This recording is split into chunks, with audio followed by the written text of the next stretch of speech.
சங்கீதம் 1. துன்மார்க்கருடைய ஆலோசனையில் நடவாமலும் பாவிகளுடைய வழியில் நில்லாமலும் பரியாசக்காரர் உட்காரும் இடத்தில் உட்காராமலும் கர்த்தருடைய வேதத்தில் பிரியமாயிருந்து இரவும் பகலும் அவருடைய வேதத்தில் தியானமாயிருக்கிற மனுஷன் பாக்கியவான். அவன் நீர்க்கால்களின் ஓரமாய் நடப்பட்டு தன் காலத்தில் தன் கனியை தந்து இலையுதிராதிருக்கிற மரத்தைப் போல் இருப்பான். அவன் செய்வதெல்லாம் வாய்க்கும். துன்மார்க்கரோ அப்படி இராமல் காற்று பறக்கடிக்கும் பதரைப் போல் இருக்கிறார்கள். ஆகையால் துன்மார்க்கர் நியாயத்தீர்ப்பிலும் பாவிகள் நீதிமான்களின் சபையிலும் நிலை நிற்பதில்லை. கர்த்தர் நீதிமான்களின் வழியை அறிந்திருக்கிறார், துன்மார்க்கரின் வழியோ அழியும். சங்கீதம் 2. ஜாதிகள் கொந்தளித்து ஜனங்கள் விருதா காரியத்தை சிந்திப்பானேன். கர்த்தருக்கு விரோதமாகவும் அவர் அபிஷேகம் பண்ணினவருக்கு விரோதமாகவும் பூமியின் ராஜாக்கள் எழும்பி நின்று அதிகாரிகள் ஏகமாய் ஆலோசனை பண்ணி அவர்கள் கட்டுகளை அறுத்து அவர்கள் கயிறுகளை நம்மை விட்டு எறிந்து போடுவோம் என்கிறார்கள். பரலோகத்தில் வீற்றிருக்கிறவர் நகைப்பார், ஆண்டவர் அவர்களை இகழுவார். அப்பொழுது அவர் தமது கோபத்திலே அவர்களோடே பேசி தமது உக்கிரத்திலே அவர்களை கலங்க பண்ணுவார். நான் என்னுடைய பரிசுத்த பர்வதமாகிய சீயோன் மீதில் என்னுடைய ராஜாவை அபிஷேகம் பண்ணி வைத்தேன் என்றார். தீர்மானத்தின் விவரம் சொல்லுவேன். கர்த்தர் என்னை நோக்கி, நீர் என்னுடைய குமாரன், இன்று நான் உம்மை ஜனிப்பித்தேன், என்னை கேளும். அப்பொழுது ஜாதிகளை உமக்கு சுதந்திரமாகவும் பூமியின் எல்லைகளை உமக்கு சொந்தமாகவும் கொடுப்பேன். இருப்புக்கோலால் அவர்களை நொறுக்கி குயக்கலத்தைப் போல் அவர்களை உடைத்து போடுவீர் என்று சொன்னார். இப்போதும் ராஜாக்களே உணர்வடையுங்கள், பூமியின் நியாயாதிபதிகளே எச்சரிக்கையாயிருங்கள். பயத்துடனே கர்த்தரை சேவியுங்கள், நடுக்கத்துடனே களி கூறுங்கள். குமாரன் கோபம் கொள்ளாமலும் நீங்கள் வழியிலே அழியாமலும் இருக்கும்படிக்கு அவரை முத்தஞ்செய்யுங்கள். கொஞ்ச காலத்திலே அவருடைய கோபம் பற்றி எரியும். அவரை அண்டிக் கொள்ளுகிற யாவரும் பாக்கியவான்கள். சங்கீதம் 3. தாவீது தன் குமாரன் அப்சலோமுக்கு தப்பி ஓடிப்போகையில் பாடின சங்கீதம். கர்த்தாவே, என் சத்துருக்கள் எவ்வளவாய் பெருகி இருக்கிறார்கள். எனக்கு விரோதமாய் எழும்புகிறவர்கள் அநேகர். தேவனிடத்தில் அவனுக்கு இரட்சிப்பு இல்லை என்று என் ஆத்துமாவை குறித்து சொல்லுகிறவர்கள் அநேகராயிருக்கிறார்கள். ஆனாலும் கர்த்தாவே, நீர் என் கேடகமும் என் மகிமையும் என் தலையை உயர்த்துகிறவருமாயிருக்கிறீர். நான் கர்த்தரை நோக்கி சத்தமிட்டு கூப்பிட்டேன். அவர் தமது பரிசுத்த பர்வதத்திலிருந்து எனக்கு செவி கொடுத்தார். நான் படுத்து நித்திரை செய்தேன், விழித்து கொண்டேன். கர்த்தர் என்னை தாங்குகிறார். எனக்கு விரோதமாக சுற்றிலும் படையெடுத்து வருகிற 10,000 பேருக்கும் நான் பயப்படேன். கர்த்தாவே, எழுந்தருளும். என் தேவனே, என்னை இரட்சியும். நீர் என் பகைஞர் எல்லாரையும் தாடையிலே அடித்து துன்மார்க்கருடைய பற்களை தகர்த்து போட்டீர். இரட்சிப்பு கர்த்தருடையது. தேவரீருடைய ஆசீர்வாதம் உம்முடைய ஜனத்தின் மேல் இருப்பதாக. சங்கீதம் 4. நெகினோத் என்னும் வாத்தியத்தில் வாசிக்க ராக தலைவனுக்கு ஒப்புவிக்கப்பட்ட தாவீதின் சங்கீதம். என் நீதியின் தேவனே, நான் கூப்பிடுகையில் எனக்கு செவிகொடும். நெருக்கத்தில் இருந்த எனக்கு விசாலம் உண்டாக்கினீர். எனக்கு இறங்கி என் விண்ணப்பத்தை கேட்டருளும். மனுபுத்திரரே, எதுவரைக்கும் என் மகிமையை அவமானப்படுத்தி வீணானதை விரும்பி பொய்யை நாடுவீர்கள்? பக்தியுள்ளவனை கர்த்தர் தமக்காக தெரிந்து கொண்டார் என்று அறியுங்கள். நான் கர்த்தரை நோக்கி கூப்பிடுகையில் அவர் கேட்பார். நீங்கள் கோபம் கொண்டாலும் பாவம் செய்யாதிருங்கள். உங்கள் படுக்கையிலே உங்கள் இருதயத்தில் பேசிக்கொண்டு அமர்ந்திருங்கள். நீதியின் பலிகளை செலுத்தி கர்த்தர் மேல் நம்பிக்கையாயிருங்கள். எங்களுக்கு நன்மை காண்பிப்பவன் யார் என்று சொல்லுகிறவர்கள் அநேகர். கர்த்தாவே, உம்முடைய முகத்தின் ஒளியை எங்கள் மேல் பிரகாசிக்க பண்ணும். அவர்களுக்கு தானியமும் திராட்சரசமும் பெருகி இருக்கிற காலத்தின் சந்தோஷத்தை பார்க்கிலும் அதிக சந்தோஷத்தை என் இருதயத்தில் தந்தீர். சமாதானத்தோடே படுத்துக்கொண்டு நித்திரை செய்வேன். கர்த்தாவே, நீர் ஒருவரே என்னை சுகமாய் தங்க பண்ணுகிறீர். சங்கீதம் 5. நெகிலோத் என்னும் வாத்தியத்தில் வாசிக்க ராக தலைவனுக்கு ஒப்புவிக்கப்பட்ட தாவீதின் சங்கீதம்.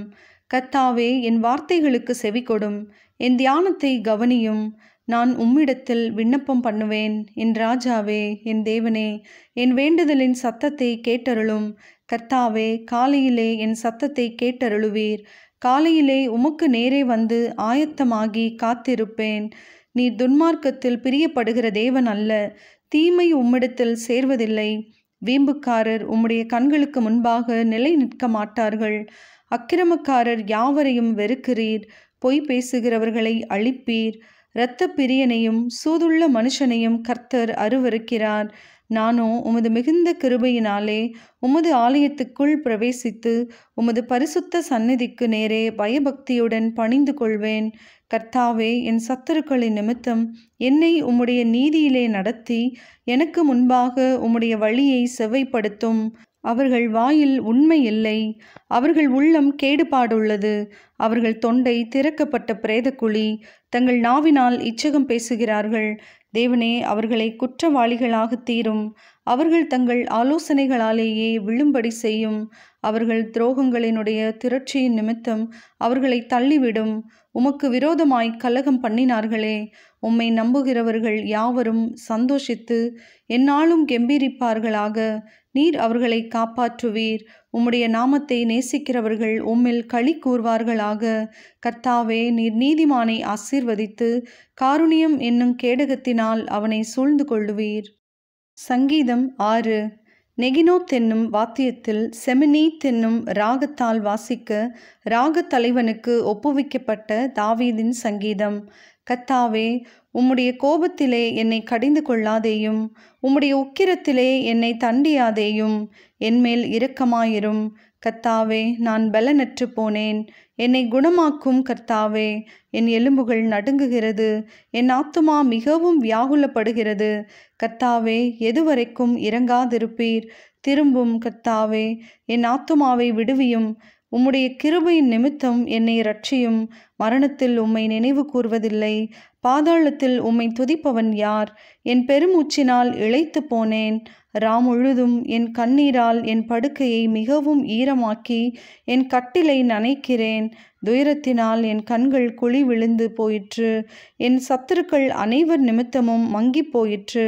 அக்கிரமக்காரரே, நீங்கள் எல்லாரும் என்னை விட்டு அகன்று போங்கள். கர்த்தர் என் அழுகையின் சத்தத்தை கேட்டார். கர்த்தர் என் விண்ணப்பத்தை கேட்டார். கர்த்தர் என் ஜெபத்தை ஏற்றுக்கொள்ளுவார். என் பகைஞர் எல்லாரும் வெட்கி மிகவும் கலங்கி போவார்கள். அவர்கள் பின்னாக திரும்பி சடுதியிலே வெட்கப்படுவார்கள். சங்கீதம் 7. பென்யமீனியனாகிய கூஷ் என்பவனுடைய வார்த்தைகளின் நிமித்தம் தாவீது கர்த்தரை நோக்கி பாடின சிகாயோன் என்னும் சங்கீதம். என் தேவனாகிய கர்த்தாவே, உம்மை நம்பி இருக்கிறேன். என்னை துன்பப்படுத்துகிறவர்கள் எல்லாருக்கும் என்னை விலக்கி இரட்சியும். சத்துரு சிங்கம் போல் என் ஆத்துமாவை பிடித்து கொண்டு போய் விடுவிக்கிறவன் இல்லாமையால் அதை பீறாதபடிக்கு என்னை தப்புவியும். என் தேவனாகிய கர்த்தாவே, நான் இதை செய்ததும் என் கைகளில் நியாயக்கேடு இருக்கிறதும் என்னோடே சமாதானமாயிருந்தவனுக்கு நான் தீமை செய்ததும் காரணமில்லாமல் எனக்கு சத்துருவானவனை நான் கொள்ளையிட்டதும் உண்டானால், பகைஞன் என் ஆத்துமாவை தொடர்ந்து பிடித்து என் பிராணனை தரையிலே தள்ளி மிதித்து என் மகிமையை தூளிலே தாழ்த்த கடவன். கர்த்தாவே, நீர் உம்முடைய கோபத்தில் எழுந்திருந்து என் சத்துருக்களுடைய மூர்க்கங்களின் நிமித்தம் உம்மை உயர்த்தி எனக்காக விழித்து கொள்ளும். நியாயத்தீர்ப்பை நியமித்திருக்கிறீரே. ஜனக்கூட்டம் உம்மை சூழ்ந்து கொள்ளும். அவர்களுக்காக திரும்பவும் உன்னதத்திற்கு எழுந்தருளும். கர்த்தர் ஜனங்களுக்கு நியாயம் செய்வார். கர்த்தாவே, என் நீதியின்படியும் என்னிலுள்ள உண்மையின்படியும் எனக்கு நியாயம் செய்யும். துன்மார்க்கனுடைய பொல்லாங்கை ஒழிய பண்ணும். நீதிமானை ஸ்திரப்படுத்துவீராக. நீதியுள்ளவராயிருக்கிற தேவரீர் இருதயங்களையும் உள்ளந்திரியங்களையும் சோதித்தருகிறவர். செம்மையான இருதயமுள்ளவர்களை இரட்சிக்கிற தேவனிடத்தில் என் கேடகம் இருக்கிறது. தேவன் நீதியுள்ள நியாயாதிபதி. அவர் நாள்தோறும் பாவியின் மேல் சினங்கொள்ளுகிற தேவன். அவன் மனம் திரும்பாவிட்டால் அவர் தம்முடைய பட்டயத்தை கருக்காக்குவார். அவர் தம்முடைய வில்லை நாணேற்றி அதை ஆயத்தப்படுத்தி இருக்கிறார். அவனுக்கு மரணாயுதங்களை ஆயத்தம் பண்ணினார். தம்முடைய அம்புகளை அக்கினி அம்புகளாக்கினார். இதோ, அவன் அக்கிரமத்தை பெற கர்ப்பவேதனைப்படுகிறான். தீவினையை கர்ப்பந்தரித்து பொய்யை பெறுகிறான். குழியை வெட்டி அதை ஆழமாக்கினான். தான் வெட்டின குழியில் தானே விழுந்தான். அவன் தீவினை அவன் சிரசின் மேல் திரும்பும். அவன் கொடுமை அவன் உச்சந்தலையின் மேல் இறங்கும். நான் கர்த்தரை அவருடைய நீதியின்படி துதித்து உன்னதமான கர்த்தருடைய நாமத்தை கீர்த்தனம் பண்ணுவேன். சங்கீதம் 8. கித்தீத் வாத்தியத்தில் வாசிக்க ராக தலைவனுக்கு ஒப்புவிக்கப்பட்ட தாவீதின் சங்கீதம். எங்கள் ஆண்டவராகிய கர்த்தாவே, உம்முடைய நாமம் பூமி எங்கும் எவ்வளவு மேன்மையுள்ளதாயிருக்கிறது. உம்முடைய மகத்துவத்தை வானங்களுக்கு மேலாக வைத்தீர். பகைஞனையும் பழிக்காரனையும் அடக்கி போட தேவரீர் உம்முடைய சத்துருக்களின் நிமித்தம் குழந்தைகள் பாலகர் வாயினால் பலன் உண்டு பண்ணினீர். உமது விரல்களின் கிரியையாகிய உம்முடைய வானங்களையும் நீர் ஸ்தாபித்த சந்திரனையும் நட்சத்திரங்களையும் நான் பார்க்கும்போது, மனுஷனை நீர் நினைக்கிறதற்கும் மனுஷகுமாரனை நீர் விசாரிக்கிறதற்கும் அவன் எம்மாத்திரம் என்கிறேன். நீர் அவனை தேவதூதரிலும் சற்று சிறியவனாக்கினீர். மகிமையினாலும் கனத்தினாலும் அவனை முடிசூட்டினீர். உம்முடைய கரத்தின் கிரியைகளின் மேல் நீர் அவனுக்கு ஆளுகை தந்து சகலத்தையும் அவனுடைய பாதங்களுக்கு கீழ்ப்படுத்தினீர். ஆடு மாடுகள் எல்லாவற்றையும் காட்டு மிருகங்களையும் ஆகாயத்து பறவைகளையும் சமுத்திரத்து மச்சங்களையும் கடல்களில் சஞ்சரிக்கிறவைகளையும் அவனுடைய பாதங்களுக்கு கீழ்ப்படுத்தினீர். எங்கள் ஆண்டவராகிய கர்த்தாவே, உம்முடைய நாமம் பூமி எங்கும் எவ்வளவு மேன்மையுள்ளதாயிருக்கிறது. சங்கீதம் 9. முத்லபேன் வாத்தியத்தில் வாசிக்க ராகத் தலைவனுக்கு ஒப்புவிக்கப்பட்ட தாவீதின் சங்கீதம். கர்த்தாவே, என் முழு இருதயத்தோடும் உம்மை துதிப்பேன். உம்முடைய அதிசயங்களை எல்லாம் விவரிப்பேன். உம்மில் மகிழ்ந்து களி கூறுவேன். உன்னதமானவரே, உமது நாமத்தை கீர்த்தனம் பண்ணுவேன். என் சத்துருக்கள் பின்னாக திரும்பும்போது உமது சமூகத்தில் அவர்கள் இடருண்டு அழிந்து போவார்கள். நீர் என் நியாயத்தையும் என் வழக்கையும் தீர்த்து நீதியுள்ள நியாயாதிபதியாய் சிங்காசனத்தின் மேல் வீற்றிருக்கிறீர். ஜாதிகளை கடிந்து கொண்டு துன்மார்க்கரை அழித்து அவர்கள் நாமத்தை என்றென்றைக்கும் இல்லாதபடி குலைத்து போட்டீர். சத்துருக்கள் என்றென்றைக்கும் பாழாக்கப்பட்டார்கள். அவர்கள் பட்டணங்களை நிர்மூலமாக்கினீர். அவர்கள் பேரும் அவர்களோடே கூட ஒளிந்து போயிற்று. கர்த்தரோ என்றென்றைக்கும் இருப்பார். தம்முடைய சிங்காசனத்தை நியாய தீர்ப்புக்கு ஆயத்தம் பண்ணினார். அவர் பூச்சக்கரத்தை நீதியாய் நியாயம் தீர்த்து சகல ஜனங்களுக்கும் செம்மையாய் நீதி செய்வார். சிறுமைப்பட்டவனுக்கு கர்த்தர் அடைக்கலமானவர். நெருக்கப்படுகிற காலங்களில் அவரே தஞ்சமானவர். கர்த்தாவே, உம்மை தேடுகிறவர்களை நீர் கைவிடுகிறதில்லை. ஆதலால் உமது நாமத்தை அறிந்தவர்கள் உம்மை நம்பி இருப்பார்கள். சீயோனில் வாசமாயிருக்கிற கர்த்தரை கீர்த்தனம் பண்ணி அவர் செய்கைகளை ஜனங்களுக்குள்ளே அறிவியுங்கள்.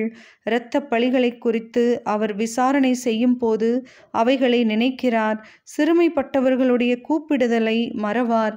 மரண வாசல்களிலிருந்து என்னை தூக்கிவிடுகிற கர்த்தாவே, நான் உம்முடைய துதிகளை எல்லாம் சீயோன் குமாரத்தியின் வாசல்களில் விவரித்து உம்முடைய இரட்சிப்பினால் களி கூறும்படிக்கு தேவரீர் எனக்கு இறங்கி என்னை பகைக்கிறவர்களால் எனக்கு வரும் துன்பத்தை நோக்கி பாரும். ஜாதிகள் தாங்கள் வெட்டின குழியில் தாங்களே விழுந்தார்கள். அவர்கள் மறைவாய் வைத்த வலையில் அவர்களுடைய காலே அகப்பட்டு கொண்டது. கர்த்தர் தாம் செய்த நியாயத்தினால் அறியப்படுகிறார். துன்மார்க்கன் தன் கைகளின் செய்கையிலே சிக்கிக்கொண்டான்.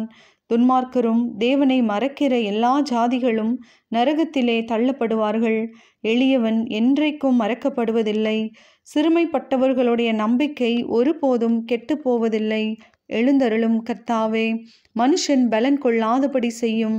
ஜாதிகள் உம்முடைய சமூகத்தில் நியாயம் தீர்க்கப்பட கடவர்கள். ஜாதிகள் தங்களை மனுஷர் என்று அறியும்படிக்கு அவர்களுக்கு பயம் உண்டாக்கும் கர்த்தாவே. சங்கீதம் 10.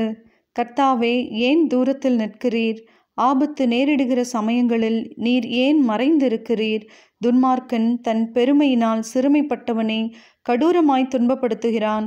அவர்கள் நினைத்த சதி மோசங்களில் அவர்களே அகப்படுவார்கள்.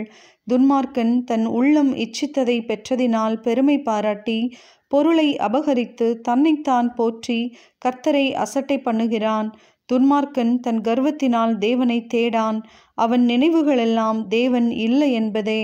அவன் வழிகள் எப்போதும் கேடுள்ளவைகள். உம்முடைய நியாய தீர்ப்புகள் அவன் பார்வைக்கு எட்டாமல் மிகவும் உயரமாயிருக்கிறது. தன் எதிராளிகள் எல்லார் மேலும் சீறுகிறான். நான் அசைக்கப்படுவதில்லை. தலைமுறை தலைமுறை தோறும் தீங்கு என்னை அணுகுவதில்லை என்று தன் இருதயத்தில் சொல்லிக் கொள்ளுகிறான். அவன் வாய் சபிப்பினாலும் கபடத்தினாலும் கொடுமையினாலும் நிறைந்திருக்கிறது. அவன் நாவின் கீழ் தீவினையும் அக்கிரமும் உண்டு.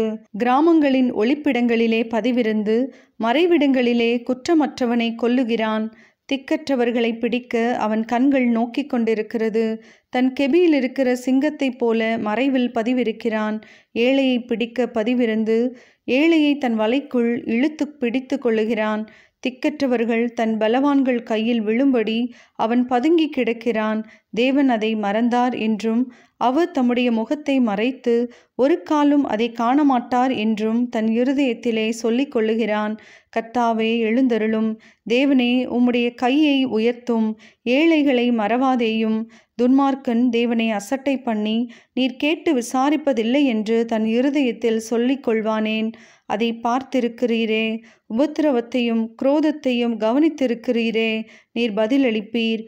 ஏழையானவன் தன்னை உமக்கு ஒப்புவிக்கிறான். திக்கற்ற பிள்ளைகளுக்கு சகாயர் நீரே. துன்மார்க்கனும் பொல்லாதவனுமாயிருக்கிறவனுடைய புயத்தை முறித்துவிடும். அவனுடைய ஆகாமியம் காணாமற் போகும் மட்டும் அதை தேடி விசாரியும். கர்த்தர் சதா காலங்களுக்கும் ராஜாவாயிருக்கிறார். புறஜாதியார் அவருடைய தேசத்திலிருந்து அழிந்து போவார்கள். கர்த்தாவே, சிறுமைப்பட்டவர்களுடைய வேண்டுதலை கேட்டிருக்கிறீர். அவர்கள் இருதயத்தை ஸ்திரப்படுத்துவீர். மண்ணான மனுஷன் இனி பலவந்தம் செய்ய தொடராதபடிக்கு தேவரீர் திக்கற்ற பிள்ளைகளுக்கும் ஒடுக்கப்பட்டவர்களுக்கும் நீதி செய்ய உம்முடைய செவிகளை சாய்த்து கேட்டருளுவீர்.